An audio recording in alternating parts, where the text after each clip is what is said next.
Like everybody out here, I'm trying to develop a couple things, but whenever there's a conference call, I can't handle it. This is not a lie. I'm lying in bed at home, and I put the cell phone on speaker, and I throw the phone to the other side of the bed, and I just lie there like this.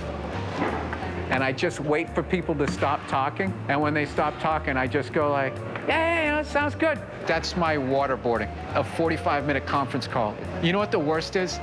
Is when the phone call goes to end, and then that last person who hasn't talked the whole phone call chimes in, and you know what they're doing. They're like, holy shit, this phone call's gonna end, and I haven't said anything, and then you have to sit there and listen to it, and then comment on it. You die 1,000 deaths.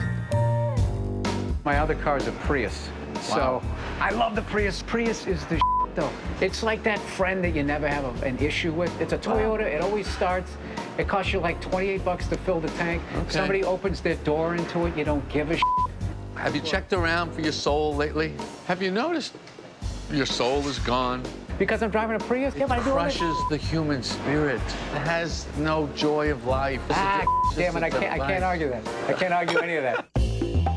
You got this ability to make me laugh and to ruin all at the same time. And people for years have said, he has an act about nothing. No, it isn't. You're not listening to him. You're not seeing the anger underneath these bits. This guy has contempt for humanity and for 90% of activities. Oh, my God. One of my favorite things to see is a comic, especially someone who works clean, to still be able to see that same sort of rage. Like Brian Regan, you watch Brian Regan, people think it's goofy. It's like, no, this is an angry dude. The way he's telling this story is not the way he reacted when this happened to him. I'm telling you right now.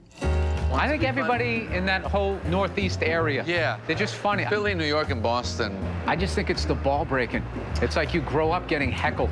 It's like you're sort of on stage and you just learn that whole get it off me and get it on to the next person, you know what I mean? Then you learn other techniques, like I'll agree with it.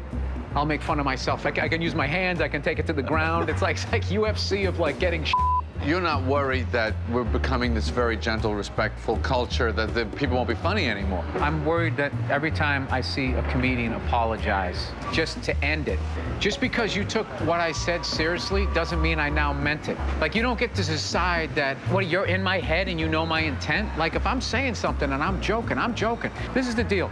Those people who get offended like that, if they want to see stand-up comedy, they should hire a comic for a private show and go, these are the topics you can talk about, these are the topics you don't. So you come in to the hostile environment of a comedy club and we get to say whatever we want. Like the amount of times they've shown clips, they'll be like, controversy at the Laugh Factory. And they show the bit and the whole crowd laughed. There was no controversy. One person got pissed, wrote a blog, it's a lazy journal story, and then next thing you know, you're on a split screen, and you're sitting there talking to a blogger.